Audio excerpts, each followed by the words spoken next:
Hello everyone, welcome back to our online classes. देखिए, चलते हैं आगे अपनी कड़ी में।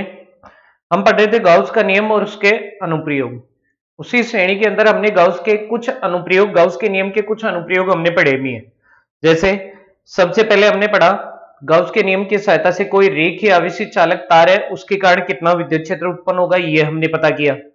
दूसरा नंबर 2 कि आपके पास कोई आवेशित कुचालक परत है, आवेशित अपरिमित लंबाई की कोई आवेशित कुचालक परत है, उसके कारण हमने विद्युत क्षेत्र ज्ञात किया जिसका मान था E बराबर सिग्मा बटा 2 एप्सिलॉन नॉट। फिर हमने आवेशित चालक पट्टिका के कारण विद्युत क्षेत्र ज्ञात किया जो कुचालक परत की तुलना में डबल था, जिसका मान था सिग्मा बटा एप्सिलॉन नॉट। ठीक है, इसी श्रेणी में आगे बढ़ते हैं और आगे बढ़कर हमने अगला जो अपना चालक लिया है वो लिया है गोलीय चालक। हमारे पास में एक होगा गोलीय चालक, उस गोलीय आवेशित चालक के कारण कितना विद्युत क्षेत्र उत्पन्न होगा, इस बात का हमें पता करना है। ठीक है, बढ़िया इंटरेस्टिंग टॉपिक है, सब लोग ध्यान से देखना।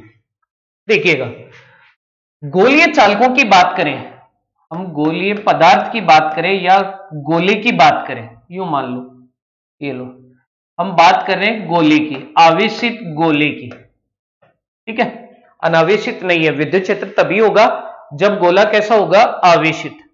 तो ये जो भी गोला काम में ले रहे हैं ये गोला है आवेशित। तो आवेशित गोले की बात करें तो आवेशित गोला मूल रूप से दो प्रकार का हो सकता है। देखो, पहले तो हम ये देख रहे हैं कि इसमें हमें विद्युत क्षेत्र कितने प्रकार से कैलकुलेट करना है। बहुत ही आसान है, वाह बेटे मौज कर दी, वो वाला पॉइंट है ये। ठीक है, ध्यान से देखना। गोले, आवेशित गोले की बात कर रहे हैं। ठीक है, ये लो मैं लिख देता हूं ताकि आप कंफ्यूज ना हो। आवेशित गोले की बात कर रहे हैं तो आवेशित गोला है वो मूल रूप से दो प्रकार का हो सकता है, या तो गोला होगा चालक पदार्थ का या गोला होगा कुचालक पदार्थ का। चालक को भी आवेशित कर सकते हैं और कुचालक को। ठीक है, तो आवेशित गोला दो प्रकार का हो सकता है, या तो चालक या कुचालक। ठीक है, फिर देखो, चालक होगा तो भी ये गोला दो प्रकार का फिर से हो सकता है। चालक गोला भी दो प्रकार का अगेन हो सकता है, दोबारा से हो सकता है। और कुचालक आवेशित गोला भी मूल रूप से दोबारा दो प्रकार का हो सकता है। कौन सा? या तो चालक गोला अंदर से कैसा रहे, खोखला, ठीक है, या अंदर से कैसा हो, ठोस। तो वही बात इसमें है, कुचालक में भी या तो गोला कैसा होगा, खोखला, या तो खोखला कुचालक आवेशित गोला, या अंदर से गोला कैसा होगा, ठोस। ठीक है, ये दो दो कंडीशन इसमें बन गई। अब देखो, प्रत्येक चालक, सबसे पहले जैसे अब इसमें हमें आवेशित गोलीय चालक के कारण विद्युत क्षेत्र ज्ञात करना है, तो सबसे पहले चालक गोला लेंगे, फिर कुचालक लेंगे। तो चालक लेंगे तो उसमें दो कंडीशन, खोखले गोले के कारण और ठोस आवेशित गोले के कारण। कुचालक लेंगे तो उसमें भी दो कंडीशन, खोखला या ठोस। ठीक है, अब देखो, खोखला गोला होगा तो उसमें विद्युत क्षेत्र हमें तीन स्थिति में ज्ञात करना है। विद्युत क्षेत्र कितनी स्थिति में ज्ञात करना है, तीन। नंबर एक, सतह के बाहर, गोले की सतह के बाहर गोला होगा तो उसकी अपनी त्रिज्या होगी, और सतह के बाहर विद्युत क्षेत्र ज्ञात करेंगे तो प्रेक्षण बिंदु सतह से कहां चला गया, बाहर, यानी त्रिज्या से भी बाहर चला गया। ठीक है, तो प्रेक्षण बिंदु की दूरी को मान रहे स्मॉल आर, गोले की त्रिज्या को मान रहे कैपिटल आर। तो सतह के बाहर के लिए small r greater than capital R. दूसरा, सतह पर, सतह के लिए स्मॉल आर बराबर कैपिटल आर। तीसरा, सतह के अंदर small r less than capital R. ठीक है, ये खोखले चालक आवेशित गोले के कारण तीन स्थितियां। फिर ठोस के कारण भी ये तीन स्थितियां बनेंगी, सतह के बाहर, सतह पर, सतह के अंदर। तो वही r greater than capital R, r equal to capital R, r less than capital R. फिर वापस से खोखले कुचालक आवेशित गोले के कारण विद्युत क्षेत्र ज्ञात करेंगे तो वही तीन स्थितियां कॉमन है सब में। तो small r greater than capital R, small r बराबर capital R, small r less than capital R. फिर ठोस कुचालक आवेशित गोले के कारण भी वही तीन स्थितियां वापस से, small r greater than capital R, equal to capital R, less than capital R. ठीक है, तो टोटल हमारे पास में कितनी कंडीशन में विद्युत क्षेत्र ज्ञात करना है हमें गोले के कारण, सारे के सारे गोले, चालक, कुचालक, खोखला, ठोस, जो भी स्थितियां हैं, अगर सबको हम कैलकुलेट करें तो हमारे पास में देखो टोटल स्थितियां बन गई 12। हमें आवेशित गोले के कारण विद्युत क्षेत्र कितनी कंडीशन में कैलकुलेट करना है? 12 स्थितियों में हमें कैलकुलेट करना है। अब देखो मैंने कहा जैसा, वाह बेटे मौज कर दी, वो वाली जो बात है वो कैसे है इसमें, ध्यान से देखना। आजकल कुछ ज्यादा ही ट्रेंड में चल रहा है, क्या? वाह बेटे मौज कर दी है। तो देखिएगा इसके अंदर ये बात कहां से शामिल हो गई कि वाह बेटे मौज कर दी वाली बात कहां से आ गई? इसमें मौज कर दी वाली बात यहां पर आ गई कि इसकी 11 स्थितियों में रिजल्ट समान होंगे। ये जो 11 कंडीशन है इसमें रिजल्ट समान होंगे। और भी बात करें तो ये जो 9 स्थितियां हैं इनके रिजल्ट तो बिल्कुल से एक समान रहेंगे। 9 स्थितियों के रिजल्ट तो बिल्कुल से क्या रहेंगे? एक समान। ठीक है। ठोस, कुचालक, आवेशित गोले के कारण विद्युत क्षेत्र की ये जो 3 स्थितियां हैं इनमें थोड़ा बहुत रिजल्ट चेंज होगा और रिजल्ट के भी दो दो रूप होंगे। तो अगर सिंगल रूप की बात करें तो सिंगल रूप तो 11 कंडीशन में समान होगा, बचा हुआ एक जो कंडीशन है उसी में रिजल्ट अलग होगा। लेकिन चलो इसमें आवेश का वितरण थोड़ा अलग होगा, तो आवेश वितरण को यदि शामिल किया जाए तो इन 3 स्थितियों का रिजल्ट थोड़ा सा अलग होगा, बाकी 9 स्थितियों का रिजल्ट क्या रहेगा? समान। ठीक है। तो इसलिए यदि मैं खोखले, चालक, आवेशित गोले के कारण विद्युत क्षेत्र पढ़ लूं तो ये कि ये स्थितियां ठोस, चालक, आवेशित गोले के कारण बनेगी, ये स्थितियां खोखले, कुचालक, आवेशित गोले के कारण बनेगी। तो ये 2 स्थितियां यानी 6 रिजल्ट हमें कैलकुलेट नहीं करने पड़ेंगे। इस कारण मैं कह रहा हूं कि वाह बेटे मौज कर दी। ठीक है। तो देखिएगा, चलो मौज को आगे बढ़ाते हैं, ध्यान से देखते हैं। सबसे पहले अब हम चालक गोले की बात करेंगे और चालक में भी खोखले गोले की बात करेंगे। ठीक है। इसलिए मैंने ये चीज आपको पहले से क्लियर कर दी है कि किस प्रकार से हमें डेरिवेशंस करने हैं, कितनी कंडीशन है। तो देखो सबसे पहले ए, कैपिटल ए में क्या होगा? चालक, चालक खोखले, चालक खोखले, आवेशित गोले, चालक खोखले आवेशित गोले के कारण विद्युत क्षेत्र। ठीक है।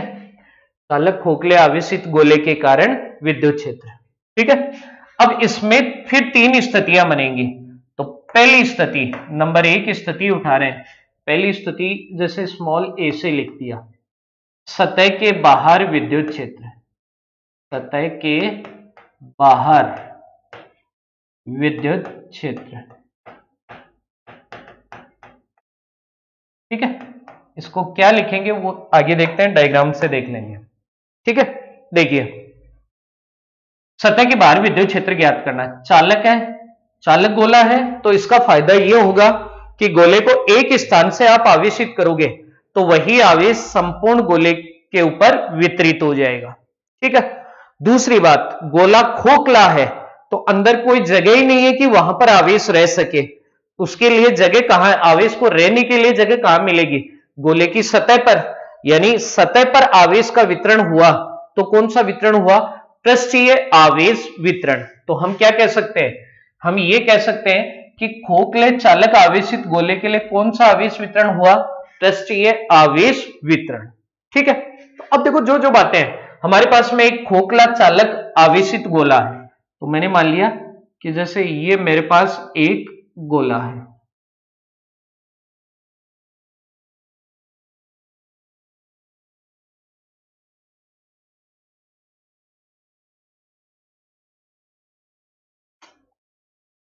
यही समस्या रहती है। ये मान लीजिए कि आपके पास एक गोला है। ठीक है। खोखला है अंदर से। अब बिना त्रिज्या के कभी भी गोले का निर्माण संभव नहीं है, तो मैंने मान लिया कि गोले का केंद्र बिंदु है O और ये हो गई गोले की त्रिज्या। हमने मान ली गोले की त्रिज्या कितनी है? Capital R। ठीक है। विद्युत क्षेत्र की उत्पत्ति तभी होगी जब गोला क्या होगा? आवेशित। तो इस गोले को हमें अब क्या करना पड़ेगा? आवेशित करना पड़ेगा। आवेशित करेंगे तो संपूर्ण आवेश अंदर से तो खोखला है, कहां पर वितरित होगा? सतह पर, गोले की सतह पर। तो चलो मैं गोले को आवेशित कर देता हूं। मान लिया कि संपूर्ण गोले की सतह के ऊपर एक आवेश वितरित है और इस आवेश को हमने मान लिया कैसा आवेश वितरित है? धन आवेश। कैसा आवेश वितरित है? धन आवेश। ठीक है, कोई समस्या है यहां पर? हमने मान लिया कि गोले की सतह पर संपूर्ण जो आवेश फैला हुआ है वो कितना है? Capital Q। तो आवेश वितरण कौन सा हुआ? पृष्ठीय आवेश वितरण। ठीक है, अब कहा जा रहा है कि गोले की सतह के बाहर कोई बिंदु है।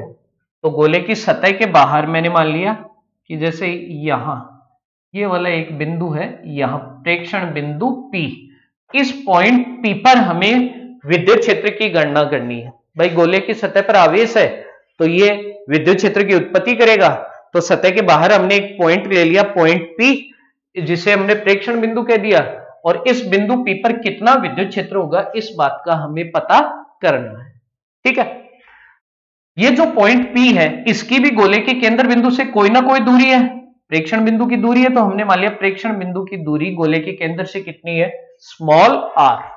इसलिए हम यहां पर चित्र में देख रहे हैं कि स्मॉल r का मान कैपिटल R से क्या है? ज्यादा। तो सतह के बाहर विद्युत क्षेत्र बोलो, या बोल सकता हूं कि जब small r greater than capital R। ठीक है, ये पहली स्थिति है। कोई समस्या है इसमें यहां तक? क्योंकि ये चीज मैं अब रब करूंगा, थोड़ा बड़ा डेरिवेशन होने के कारण इन चीजों को अच्छे से समझ में नहीं आई। अच्छे से समझ में आया आप लोगों को, इसके लिए मैं ये जगह खाली करूंगा। ठीक है, इसलिए हमने लिख दिया, देखो सतह के बाहर विद्युत क्षेत्र में small r greater than capital R। कोई दिक्कत? चलो अब देखते हैं आगे। मैं इसको हटा रहा हूं, ध्यान से देखना। अब हमें बिंदु P पर विद्युत क्षेत्र की गणना करनी है। बिंदु P पर हमें विद्युत क्षेत्र की क्या करनी है? गणना, और वो भी गाउस के नियम की सहायता से। तो गाउस के नियम की सबसे अहम जरूरी शर्त क्या है? सबसे जरूरी शर्त वही सबको पता है, जिस बिंदु पर आप विद्युत क्षेत्र कैलकुलेट करना चाह रहे हैं, ज्ञात करना चाह रहे हैं, उस बिंदु के ऊपर सदैव क्या होना चाहिए? गाउसियन पृष्ठ। क्या होना चाहिए? गाउसियन पृष्ठ। तो इस बिंदु P पर अभी कोई गाउसियन पृष्ठ नहीं है, तो हम कल्पना कर लेते हैं कि बिंदु P से गुजरता हुआ एक कोई गोला है। इस प्रकार से एक गोलीय पृष्ठ की और हमने कल्पना कर ली। ठीक है, और ये जो बाहर वाला गोलीय पृष्ठ बना है ये इसकी हमने कल्पना की है, इस कारण इसे कहा जाएगा गाउसियन पृष्ठ। इस कारण इसे क्या कहेंगे? गाउसियन पृष्ठ। ठीक है, ये लो मैं लिख देता हूं, ये बाहर वाला जो पृष्ठ बना है इसे हमने कह दिया गाउसियन पृष्ठ। ठीक है, इस गाउसियन पृष्ठ से टोटल कितना विद्युत फ्लक्स निर्गत होगा इस बात का हमें गाउस के नियम की सहायता से कैलकुलेशन करनी है। तो वही मेथड, एक तो खुले पृष्ठ वाला जो तरीका था यानी समाकलन का जो मेथड था वो काम में लेंगे, एक डायरेक्ट गाउस का नियम काम में लेंगे। दो तरीकों से हम विद्युत फ्लक्स कैलकुलेट करेंगे। कितने समीकरण बनेंगे? दो। एक पक्ष बराबर होगा तो दूसरा पक्ष भी क्या होगा? बराबर, और हमें क्या प्राप्त होगा? रिजल्ट। ठीक है, तो देखिए अब यहां पर समाकलन मेथड लागू करने के लिए मैं ये मानकर चल रहा हूं कि बिंदु P पर यानी जो गाउसियन पृष्ठ है उसके ऊपर हमने एक अल्पांश मान लिया। यहां पर हमने एक क्या मान लिया? अल्पांश। ठीक है, इस अल्पांश से इस अल्पांश का जो मान है वो क्या होगा और इसकी दिशा क्या होगी, दो बातें ये दर्शानी पड़ेगी हमें। ठीक है, तो देखो बाहर वाला जो गोला है यानी गाउसियन पृष्ठ है उसका टोटल क्षेत्रफल मैंने मान लिया कितना है? S। ठीक है, या मान लेते हैं A, आपकी मर्जी है कुछ भी मान लो। अंदर वाले का हमने मान लिया A, ये लो दोनों में अंतर दर्शाने के लिए। ठीक है, अंदर वाले गोले का जो टोटल क्षेत्रफल है वो तो हमने मान लिया A, क्योंकि त्रिज्या अलग अलग है तो क्षेत्रफल भी दोनों का क्या होगा? अलग अलग। तो अंदर वाले गोले का टोटल क्षेत्रफल A और बाहर वाले गोले का S। तो बाह्य गोले के ऊपर जब अल्पांश मानोगे तो अल्पांश का मान होगा ds और इसकी दिशा तल के क्या होगी? लंबवत, बाहर की ओर। तो इस अल्पांश की दिशा बाहर की ओर जो हो गई ds सदिश। ये लो लिख दिया अल्पांश का मान। ठीक है, यहां जो आवेश पड़ा है वो कैसा आवेश है? धनावेश। तो धनावेश के कारण P पर क्या उत्पन्न होगा? विद्युत क्षेत्र। तो जो भी विद्युत क्षेत्र होगा वो धनावेश के कारण होगा, इस कारण धनावेश के कारण विद्युत क्षेत्र की दिशा बाहर की ओर। तो यहां विद्युत क्षेत्र की दिशा बाहर की ओर, और जो विद्युत क्षेत्र यहां बाह्य स्थिति में उत्पन्न होगा उसे मैंने लिख दिया ई आउट वेक्टर। क्या लिख दिया? ई आउट वेक्टर। दोनों की डायरेक्शन सेम है, इसलिए चित्र में दिख रहा है थीटा बराबर कितना हो गया? 0। ठीक है, लागू करो अपना मेथड। तो हम लिख रहे हैं, क्या लिखेंगे? गॉसियन पृष्ठ से निर्गत, गॉसियन पृष्ठ से निर्गत कुल विद्युत फ्लक्स, गॉसियन पृष्ठ से निर्गत कुल विद्युत फ्लक्स। ठीक है, देखिए गॉसियन पृष्ठ से निर्गत टोटल विद्युत फ्लक्स क्या होगा? फाई ई।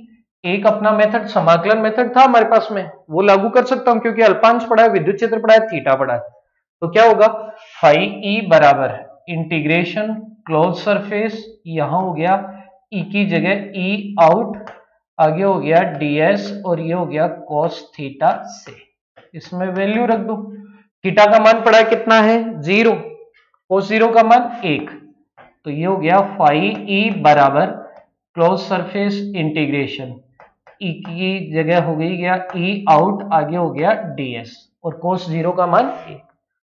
इंटीग्रेशन करना है तो ई आउट जो भी होगा, अभी हमें पता नहीं है कि कितना होगा, लेकिन जो भी होगा वो नियत होगा, इसलिए कहा जाएगा समाकलन के बाहर। तो मैं क्या लिख सकता हूं यहां से इसके आगे लिख सकते हैं, इसलिए फाई ई बराबर ई आउट तो आ गया बाहर, और आगे हो गया इंटीग्रेशन ऑफ ds। ठीक है, तो ds का इंटीग्रेशन कर दो। तो मैं क्या लिखूंगा? इसलिए इंटीग्रेशन ऑफ ds बराबर, अल्पांश का समाकलन करेंगे तो पूरे भाग का क्षेत्रफल आएगा, और पूरा भाग का क्षेत्रफल कितना माना हमने? गॉसियन पृष्ठ का s। तो इंटीग्रेशन ऑफ ds बराबर s। गोले का क्षेत्रफल क्या होता है? 4 पाई r स्क्वायर। तो गॉसियन पृष्ठ की त्रिज्या कितनी है? Small r। तो यहां पर s में s बराबर हो गया 4 पाई स्मॉल r स्क्वायर। ठीक है, s रखो या 4 पाई r स्क्वायर रखो, बात एक ही है। तो रखेंगे तो क्या होगा? इसलिए फाई ई बराबर ई आउट तो पड़ा ही है हमारे पास में, ई आउट, और गुणा आगे इंटीग्रेशन ऑफ ds की जगह 4 पाई स्मॉल r स्क्वायर। ये बन गया इक्वेशन नंबर 1। ये तो अपना जो मेथड था, इंटीग्रेशन मेथड था, उसकी सहायता से बन गया। अब डायरेक्ट दूसरा कौन सा मेथड लागू करेंगे? गॉस का नियम। तो ये लो, दोबारा इसी चीज को हम ज्ञात करेंगे गॉस के नियम से। तो मैं यहां लिख रहा हूं गॉस के नियम से, गॉस के नियम से। देखिए गॉस का नियम क्या कहता है? गॉस का नियम कहता है phi E equal to summation Q बटा एप्सिलॉन नॉट बराबर, समेशन क्यू का मतलब क्या है? समेशन क्यू का मतलब है गॉसियन पृष्ठ में उपस्थित कुल आवेश। तो देखना डायग्राम में, देखो ये बाहर वाला गोला हमारे लिए गॉसियन पृष्ठ का काम कर रहा है, इसके अंदर उपस्थित आवेश, इसके अंदर कौन पड़ा है? अंदर वाला गोला। अंदर वाला गोला, इसके ऊपर टोटल आवेश कितना है? क्यू। तो सारा का सारा आवेश बाह्य गोले के अंदर ही पड़ा है। तो समेशन क्यू बराबर कितना हो गया? स्मॉल ये कैपिटल क्यू बटा में क्या पड़ा है? Epsilon not. ठीक है, ये बन गई समीकरण नंबर 2, डायरेक्ट बन गई गॉस के नियम से। अब वही same theory from equation first and second, पहली और दूसरी इक्वेशन से क्या होगा? एक साइड बराबर है दोनों इक्वेशन की, तो दूसरी साइड भी बराबर होगी, दूसरी साइड को बराबर करो। इसलिए ये हो गया ई आउट इंटू 4 पाई r स्क्वायर बराबर क्यू बटा एप्सिलॉन नॉट। अब मुझे क्या चाहिए? ई आउट। तो ये हो गया ई आउट बराबर, इसको इस साइड ले आओ, पक्षांतरण कर दो, क्यू बटा 4 pi epsilon not into r square. एक रूप तो ये हो गया। ठीक है, किसी को कोई दिक्कत? अब देखो इसके अलग अलग हम रूप बनाएंगे, फॉर्म्स बनाएंगे इसकी अलग अलग। ठीक है, तो ये तो पहला रूप, जिसको नोट करना हो और करना हो ये स्क्रीनशॉट लेते रहिए और साथ साथ में इसे नोट करते जाइए। ठीक है, देखिएगा अब दूसरा रूप बनाते हैं। दूसरा रूप तो यहीं से बन जाएगा, आपको पता है 1/4 पाई एप्सिलॉन नॉट बराबर होता है के, नियतांक है, कांस्टेंट है। तो ये वैल्यू रखेंगे तो क्या होगा? ये हो जाएगा, इसलिए ई आउट बराबर 1/4πε0 की जगह के, आगे पड़ा है क्यू और बटा में हो गया आर स्क्वायर। ठीक है, ये इसका दूसरा रूप, ये पहला ये दूसरा। ठीक है, दो रूप तो ये हो गए। तीसरा रूप देखो कैसे बनाएंगे।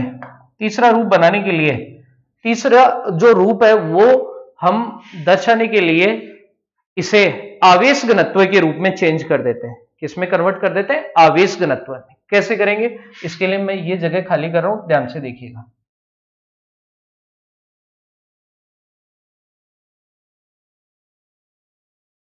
कैसे कन्वर्ट करें इसे आवेश घनत्व में, देखिएगा। हम अंदर वाले गोले की बात करते हैं, अंदर जो अपना आवेशित गोला उसकी बात कर रहे हैं। इस आवेशित गोले पर टोटल आवेश पड़ा है Q और इसका क्षेत्रफल कितना है A। आवेश पड़ा है सतह पर, यानी आवेश का वितरण हुआ पृष्ठीय आवेश वितरण। तो मैं क्या लिख सकता हूं? आवेशित गोले के लिए, आवेशित गोले के लिए, आवेशित गोले के लिए क्या होगा? आप जानते हैं सिग्मा बराबर Q बटा A। अब A का भी मान रख देते हैं। A का मतलब है आवेशित गोले का क्षेत्रफल। आवेशित गोले की त्रिज्या ध्यान रखना कितनी है? Capital R। तो A बराबर A की जगह हो गया 4 पाई कैपिटल R स्क्वायर। ठीक है, ऐसा ही तो होगा। यहां से मैं Q कैलकुलेट कर लेता हूं, वज्र गुणा कर देते हैं, क्रॉस मल्टीप्लाई हो जाएगा ये। तो ये होगा Q बराबर sigma into 4 pi capital R square. ठीक है, ये आ गया आपके पास, Q की वैल्यू आ गई। अब ये Q की वैल्यू, ये जो हमने E आउट का समीकरण बनाया था इस समीकरण में रख देते हैं। इसे उठा के तो रखेंगे तो क्या होगा? इसलिए E आउट बराबर क्या होगा? Q की जगह sigma into 4 pi capital R square और बटा में हो गया 4 pi epsilon not into small r square. 4 pi से 4 पाई कैंसिल, इसलिए दूसरा रूप हो गया E आउट बराबर, ये हो गया सिग्मा इंटू कैपिटल R स्क्वायर बटा epsilon not into small r square. ये इसका दूसरा रूप। बोलिए भाई, किसी को कोई प्रॉब्लम है? बिल्कुल इजी सा है, आसान सा है, इसमें कहीं भी मेरे हिसाब से कोई दिक्कत नहीं होनी चाहिए। ये पहली कंडीशन थी जिसकी सहायता से हमने गोले की सतह के बाहर विद्युत क्षेत्र का मान ज्ञात किया है। अब देखो आगे की जो कंडीशन होंगी वो बिल्कुल फटाफट से हो जाएगी। ये मेथड रहेगा सबके अंदर, सतह के अंदर, सतह के बाहर, दो, और तीसरा होगा सतह पर। तो पहली होगी सतह के बाहर, दूसरा होगा सतह पर, दूरी को घटा के और आ जाएंगे हम पास में सतह पर, और तीसरा होगा इसका सतह के अंदर। ठीक है, तो मैं दूसरी कंडीशन स्टार्ट करता हूं। पहली याद रहेगी E आउट बराबर Q बटा 4 pi epsilon not R square, या और भी इजी वे में के Q बटा R स्क्वायर। बाकी ये चीज आप सब में कॉमन रहेगी। ठीक है, तो देखिएगा दूसरी स्थिति का मतलब है कि इसी आवेशित गोले की सतह के ऊपर हमें विद्युत क्षेत्र का मान ज्ञात करना है। यही आपके पास आवेशित गोला है और इस गोले की सतह के ऊपर हमें विद्युत क्षेत्र की गणना करनी है। तो सतह के ऊपर करनी है, इसका मतलब अब की बात प्रेक्षण बिंदु है वो इसी गोले के ऊपर रहेगा। तो इसी गोले के ऊपर प्रेक्षण बिंदु को बना देते हैं, यहां बाहर से हटा दिया हमने, ये लो। ठीक है, तो देखिएगा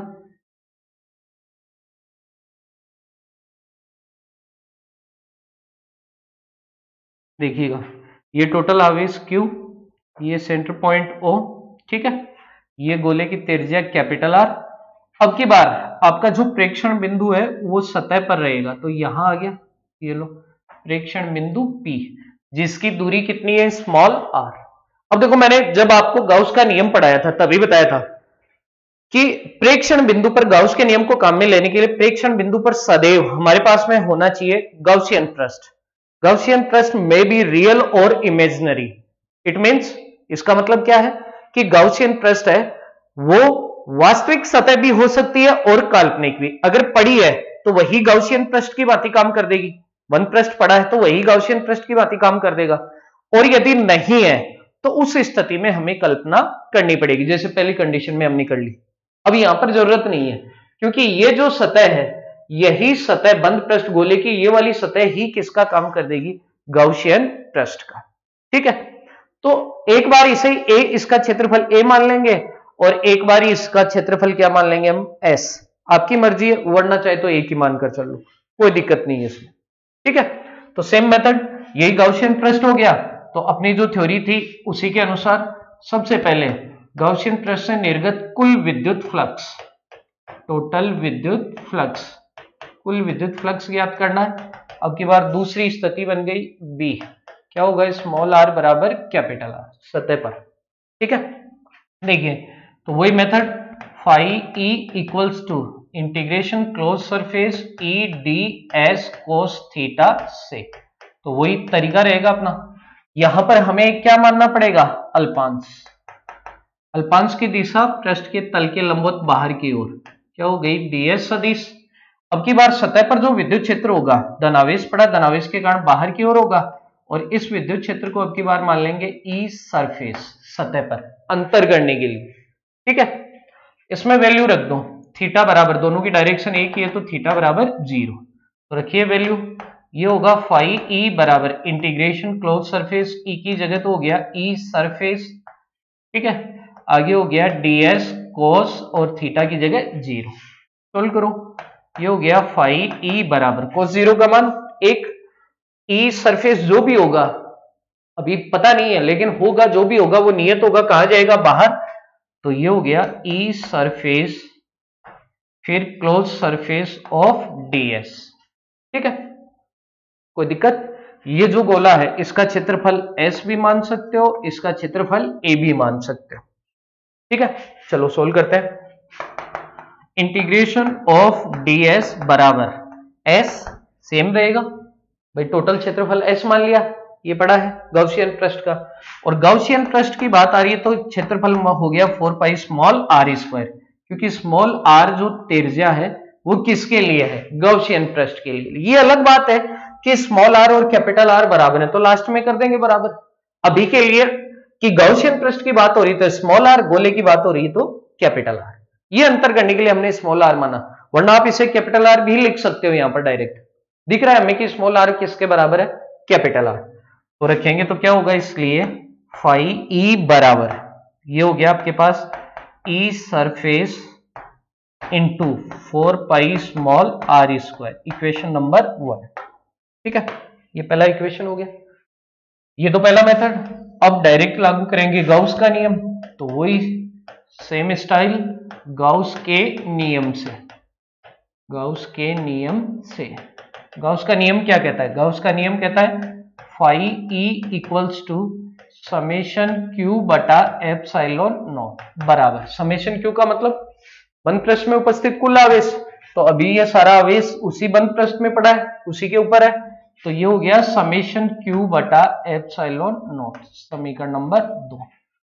दोनों कंडीशन में हमने कैलकुलेट कर लिया, तो अब from equation first and second, दोनों इक्वेशन का एक साइड बराबर है तो दूसरी साइड को भी बराबर कर दो, तो ये हो गया ई सरफेस इंटू 4 पाई r स्क्वायर बराबर क्यू बटा एप्सिलॉन नॉट। तो हमें चाहिए ई सरफेस, तो ये हो गया E surface equal to Q बटा 4 pi epsilon not into small r square. ठीक है, अब देखो स्मॉल r और कैपिटल R बराबर है इस कंडीशन में, तो मैं लिख सकता हूं चूंकि स्मॉल r बराबर कैपिटल R, इसलिए ई सरफेस इक्वल टू, ये हो गया क्यू बटा 4 पाई एप्सिलॉन नॉट इंटू कैपिटल R स्क्वायर, ये सतह के ऊपर विद्युत क्षेत्र। ठीक है, ये तो पहला रूप हो गया। दूसरा रूप बनाए तो वही 1 बटा 4 पाई एप्सिलॉन नॉट, यहां पर लिख देता हूं मैं दूसरा रूप इसका, देखिएगा 1 बटा 4 पाई एप्सिलॉन नॉट बराबर के, इसलिए ये हटाकर रखेंगे तो क्या होगा, इसलिए ये हो गया ई सरफेस बराबर के क्यू बटा कैपिटल R स्क्वायर। ठीक है, ये इसके दूसरे रूप हो गए। ठीक है, तीसरा रूप बनाए तो तीसरा रूप इधर बना लेते हैं, ऊपर की ओर साइड में, बिल्कुल इजी सा है, बन जाएगा, देखिएगा इतनी सी जगह तो बहुत है, आराम से बन जाएगा। वही मेथड क्यू की वैल्यू निकालनी है। तो मैंने कहा कि क्यू का मान कॉमन रहेगा। अब की बार क्या होगा, देखो क्यू बराबर सिग्मा इंटू गोले का क्षेत्रफल, और गोले का क्षेत्रफल क्या हो जाएगा 4 pi capital R square, small r भी लिख सकते हैं क्यों बराबर है। तो ये लो, ये क्यू का मान उठा के इस पहले समीकरण में रखोगे, तो इसलिए E surface equals to sigma into 4 pi capital R square बटा ये हो गया 4 pi epsilon not into capital R square. 4 pi से 4 पाई, आर स्क्वायर से आर स्क्वायर कैंसिल, तो इसलिए हो गया E surface equals to sigma बटा एप्सिलॉन नॉट। ठीक है, ये आपके पास गोले की सतह पर विद्युत क्षेत्र का क्या हो गया मान। ठीक है, कोई समस्या इसमें? खोखले आवेशित गोले की बात हो रही है। दो कंडीशन में हमने विद्युत क्षेत्र कैलकुलेट कर लिया, एक गोले की सतह के बाहर और एक हो गया गोले की सतह के ऊपर। ठीक है, अब इसमें क्या क्या चीजें थी वो सारी हम लास्ट में और डिस्कस एक साथ कर लेंगे। ठीक है, देखिएगा। चलो अब तीसरी स्थिति सतह के अंदर, तो वही काम करना है हमें। तीसरी बार भी ऐसा ही प्रोसेस हमें बिल्कुल लागू करना पड़ेगा। तो तीसरी कंडीशन में देखो, सबसे पहले डायग्राम में चेंज करेंगे, उसके बाद में जो अपनी थ्योरी है डायग्राम कैसे बनाना है क्या करना है, उसके बाद में हम आगे स्टार्ट करेंगे। ठीक है, अब की बार हमें ये जो प्रेक्षण बिंदु है, इस प्रेक्षण बिंदु को हमें कहां लेकर जाना है, सतह के अंदर। ठीक है, सतह के अंदर लेकर जाते हैं। देखो इसको रब कर देते हैं।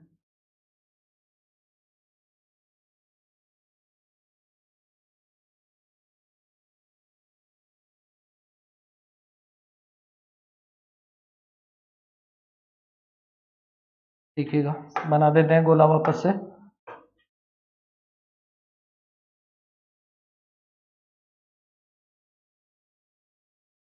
ये तो अपना आवेशित गोला है। ठीक है, अब की बार सतह के अंदर हमें प्रेक्षण बिंदु बनाना है। तो ये लीजिए, मान लेते हैं यहां पर प्रेक्षण बिंदु है सतह के अंदर पॉइंट P, और इसके ऊपर इसकी केंद्र बिंदु से दूरी है स्मॉल आर। इस पॉइंट P पर हमें क्या कैलकुलेट करना है, इस पॉइंट P पर हमें कैलकुलेट करना है परिणामी विद्युत क्षेत्र। ठीक है, देखिए गाउस के नियम से कैलकुलेट कर रहे हैं, तो गाउस के नियम से कैलकुलेट करने के लिए इस पॉइंट P पर पॉइंट P से होते हुए एक बंद पृष्ठ जाना चाहिए। तो हमने एक गोला और मान लिया जो पॉइंट P से गुजर रहा है, और अब की बार ये अंदर वाला जो गोला है ये किसका काम करेगा, ये काम करेगा गाउसियन पृष्ठ का। किसका कार्य करेगा, गाउसियन पृष्ठ का।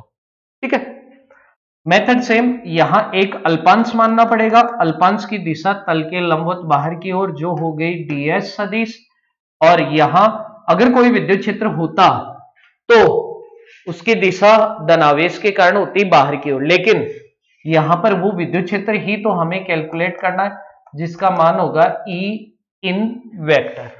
ठीक है, तो चलो अब देखो इसे दो तरीके से ज्ञात कर सकते हैं। या पहला तरीका तो ये कि मानकर चलें कि यहां पर विद्युत क्षेत्र पड़ा है। ठीक है, और वो विद्युत क्षेत्र धनावेश के कारण इसलिए किधर है, बाहर की ओर। और दूसरा तरीका कि पहले ही हम गाउस का नियम लागू कर दें, जिससे शॉर्ट में आ जाएगा। तो पहले ही गाउस का नियम लागू कर देते हैं। तो देखो मैं क्या लिख सकता हूं, गाउस के नियम से, गाउस के नियम से, गाउस के नियम से क्या होगा, गाउस का नियम कहता है फाई ई बराबर समेशन क्यू बटा एप्सिलॉन नॉट। ठीक है, समेशन क्यू का मतलब है गाउसियन पृष्ठ में उपस्थित कुल आवेश। समेशन क्यू का मतलब हो गया गाउसियन पृष्ठ में उपस्थित कुल आवेश। ठीक है, यहां आप देख रहे हैं कि गाउसियन पृष्ठ है वो बाहर वाले गोले के अंदर पड़ा है, जबकि आवेश है वो बाहर वाले गोले के ऊपर पड़ा है, इसलिए आंतरिक गोले के अंदर कोई आवेश उपस्थित नहीं है। और इस कारण हम लिखेंगे समेशन क्यू इक्वल टू क्या हो गया, 0, क्योंकि अंदर वाले गोले में कोई आवेश ही नहीं है, सारा का सारा आवेश तो बाहर वाले गोले के ऊपर पड़ा है। इसलिए विद्युत फ्लक्स फाई ई बराबर कितना हो गया, 0, 0 बटा एप्सिलॉन नॉट बराबर 0। ठीक है, और आप जानते हैं कि फाई ई बराबर होता है इंटीग्रेशन ई डी एस कॉस थीटा होता है। यहां पर इस स्थिति में ई का काम कौन करेगा, ई इन। तो फाई ई को हटाकर ये वाला मान रखेंगे तो हमारे पास में क्या बनेगी इक्वेशन, ये बन गई इक्वेशन इंटीग्रेशन ई इन डी एस कॉस थीटा बराबर कितना हो गया, इसकी जगह बराबर आ गया 0।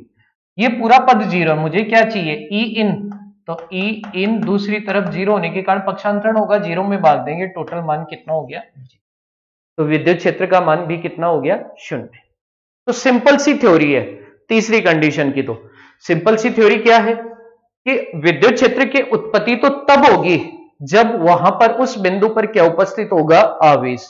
यहां पर तो कोई आवेश ही नहीं है, और आवेश नहीं है इस कारण हम ये कह सकते हैं कि यहां पर कोई विद्युत क्षेत्र भी नहीं होगा। ठीक है, कोई समस्या इसमें? ये 3 स्थितियां हैं चालक, आवेशित, खोखले गोले के कारण विद्युत क्षेत्र की। ठीक है, अब देखो मैं इन सारी कंडीशन को मैं थोड़ा सा डिटेल में समझा रहा हूं, एक बहुत ही इंपॉर्टेंट शॉर्ट में आपको बता रहा हूं, ध्यान से देखना, मैं एक साथ लिख कर बात कर रहा हूं।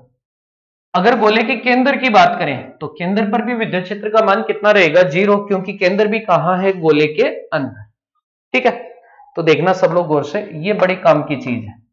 नंबर 1, पहली स्थिति, जब पहली स्थिति थी जब चालक गोले, आवेशित गोले की बात हो रही है, जब small r greater than capital R. इस स्थिति में हमने विद्युत क्षेत्र पढ़ा ई आउट, विद्युत क्षेत्र को क्या माना, ई आउट, और ई आउट बराबर एक रूप पढ़ा के क्यू बटा स्मॉल आर स्क्वायर, दूसरा sigma into capital R square बटा epsilon not into small r square. ठीक है, यहां से आप देखिए, यहां से क्या देखेंगे, ए कांस्टेंट, क्यू कांस्टेंट, बदल सकता है तो क्या बदल सकता है, स्मॉल आर। स्मॉल आर क्या चीज है, प्रेक्षण बिंदु की दूरी, यही बदल सकती है और कुछ नहीं बदल सकता। भाई आप दूर भी जा सकते हो, थोड़ा पास में भी आ सकते हो, तो स्मॉल आर को आप बदल सकते हैं, बल्कि के और क्यू क्या है, नियत। ऐसे इधर से बात करें तो सिग्मा आवेश घनत्व है, नियत है। कैपिटल आर गोले की त्रिज्या है, गोला ले लिया एक बार तो वही रहेगा, तो ये भी कांस्टेंट है। एप्सिलॉन नॉट नियत है, स्मॉल आर बदल सकता है। तो यहां से हम ये देख रहे हैं, नियत राशियों को हटाएंगे तो रिजल्ट हमें मिलेगा कि ई आउट है, वो नियतांकों को हटाएंगे तो बराबर हटेगा, समानुपाती लगेगा, और आगे हो गया 1/r²। यानी बाह्य स्थिति में विद्युत क्षेत्र प्रेक्षण बिंदु की दूरी के वर्ग के क्या होगा, व्युत्क्रमानुपाती। याद रखना इस बात को, ठीक है, ढंग से, तभी मौज होगी। आजकल ये मौज वाला बड़ा फेवरेट हो रखा है मेरा तो। ठीक है, चलो दूसरी स्थिति नंबर 2, जब स्मॉल आर बराबर कैपिटल आर। तो स्मॉल आर बराबर कैपिटल आर करेंगे तो इस स्थिति में विद्युत क्षेत्र को हमने कहा ई सरफेस, और इसका रिजल्ट था के क्यू बटा कैपिटल आर स्क्वायर, और यहां से हमने कहा सिग्मा बटा एप्सिलॉन नॉट। ठीक है, यहां से देखिए, यहां से आपको क्या रिजल्ट मिल रहा है, ई सरफेस किस पर डिपेंड कर रहा है, जरा बताइए। नहीं कर रहा है किसी पर भी। देखो के नियत, क्यू नियत, कैपिटल आर भी नियत, सिग्मा नियत, एप्सिलॉन नॉट भी नियत। इसका मतलब हुआ कि विद्युत क्षेत्र क्या है, नियत है। विद्युत क्षेत्र क्या हो गया, नियत। याद रहेगा, तो ये हो गया विद्युत क्षेत्र ई सरफेस इक्वल टू क्या हो गया, नियत, कांस्टेंट। सतह के ऊपर, आवेशित गोले की सतह के ऊपर विद्युत क्षेत्र सदैव क्या होगा, नियत। ठीक है, तीसरा नंबर 3, जब small r less than capital R, तो क्या होगा, विद्युत क्षेत्र हो गया ई इन, और इसका मान हमने निकाला कितना है, 0। विद्युत क्षेत्र कितना निकाला, 0। तो ये भी किसी के ऊपर डिपेंड नहीं करा। नंबर 4, यदि जब स्मॉल आर इक्वल टू 0, यानी कहां पहुंच गए, सेंटर पर, तो इस स्थिति में यदि विद्युत क्षेत्र कैलकुलेट करें तो इसे लिखेंगे ई ऑफ सेंटर, जो ऑल्सो अंदर होने के कारण कितना होगा, 0। ठीक है, तो ये लो, आवेशित गोले के कारण विद्युत क्षेत्र हमने कैलकुलेट किया कितनी कंडीशन में, 4। तो हमें यहां से एक बड़ी ही महत्वपूर्ण चीज देखने को मिली, बड़ी ही इंपॉर्टेंट चीज हमें पता चली, वेरी इंपॉर्टेंट थिंग है। 2-3 बातें हैं इंपॉर्टेंट, ध्यान से देखते चलना क्या क्या इंपॉर्टेंट बातें। नंबर 1, कि आवेशित चालक गोले के खोखले गोले के कारण विद्युत क्षेत्र कितनी कंडीशन में ज्ञात किया? 4। तो सवाल नंबर 1, सबसे ज्यादा विद्युत क्षेत्र कहां पर है? सर्वाधिक विद्युत क्षेत्र कहां पर है? सर्वाधिक विद्युत क्षेत्र को लिखेंगे ई मैक्सिमम। सबसे ज्यादा विद्युत क्षेत्र कहां पर है? तो देखिए, केंद्र पर 0, अंदर भी 0, दो में ही हो सकता है, या तो सतह पर या बाहर। अब सतह के बाहर है, वो दूरी के वर्ग के व्युत्क्रमानुपाती, यानी सतह से जैसे ही बाहर जाएंगे दूरी बढ़ेगी, विद्युत क्षेत्र घटेगा। व्युत्क्रमानुपाती होने का मतलब यही तो हुआ, ठीक है। इसलिए सबसे ज्यादा विद्युत क्षेत्र कहां पर मिला? सतह पर। तो हम क्या लिखेंगे कि E of surface also equal to E of maximum, ठीक है। इसका मतलब कि सतह के ऊपर जो विद्युत क्षेत्र है वो ही विद्युत क्षेत्र सबसे ज्यादा विद्युत क्षेत्र है, ठीक है। दूसरी चीज, E ऑफ सरफेस है वो कांस्टेंट भी है, नियत भी है। तो हमें दो बातें पता चल गई। यहां पहला पॉइंट हुआ कि किसी आवेशित खोखले चालक गोले के कारण सतह पर उत्पन्न विद्युत क्षेत्र अधिकतम भी होता है और नियत भी होता है, ठीक है। ये तो पहली चीज, ठीक है। दूसरी बात, दूरी पर यह विद्युत क्षेत्र कैसे डिपेंड कर रहा है? किसके ऊपर? दूरी पर यह विद्युत क्षेत्र कैसे डिपेंड कर रहा है, यानी प्रेक्षण बिंदु की दूरी बदलने से यह विद्युत क्षेत्र कैसे बदल रहा है। तो हमें पता है केंद्र से लेकर सतह तक तो विद्युत क्षेत्र 0, सतह पर अधिकतम और सतह के बाहर क्या हो गया?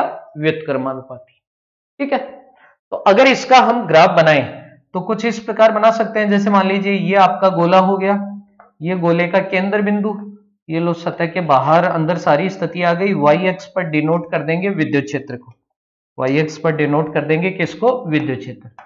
ये तो विद्युत क्षेत्र, ये प्रेक्षण बिंदु की दूरी, ये केंद्र। तो देखो केंद्र पर r बराबर 0, यहां हो गया r less than capital R, यहां पहुंचते r बराबर कैपिटल R, और इसके बाहर चलेंगे तो r greater than capital R, ठीक है। केंद्र पर विद्युत क्षेत्र 0, तो यहां पर हो गया स्टार्ट। केंद्र से लेकर सतह तक विद्युत क्षेत्र रहा 0, सतह पर विद्युत क्षेत्र हो गया अधिकतम, अधिकतम के लिए बिल्कुल अधिकतम, और नियत हो गया, नियत होने के कारण सीधी रेखा, ठीक है। सतह के बाहर दूरी के वर्ग के व्युत्क्रमानुपाती, ये तो ये तो हो गया E आउट समानुपाती 1/r², ये हो गया E सरफेस जो कि कांस्टेंट है, और ये हो गया E इन। ये आपका दूरी के साथ इसका क्या आ गया? ग्राफ, ठीक है। ये था खोखले आवेशित गोले के कारण विद्युत क्षेत्र। अब यदि हम बात करें कि ठोस आवेशित चालक गोले के कारण विद्युत क्षेत्र, फिर खोखले आवेशित कुचालक गोले के कारण विद्युत क्षेत्र, तो उसके भी सेम टू सेम यही रिजल्ट रहेंगे, बिल्कुल ये कि ये रिजल्ट रहेंगे, कोई कहीं भी चेंज नहीं होगा, ठीक है। अब यही रिजल्ट क्यों रहेंगे ये हम बात करेंगे नेक्स्ट क्लास में। Thank you.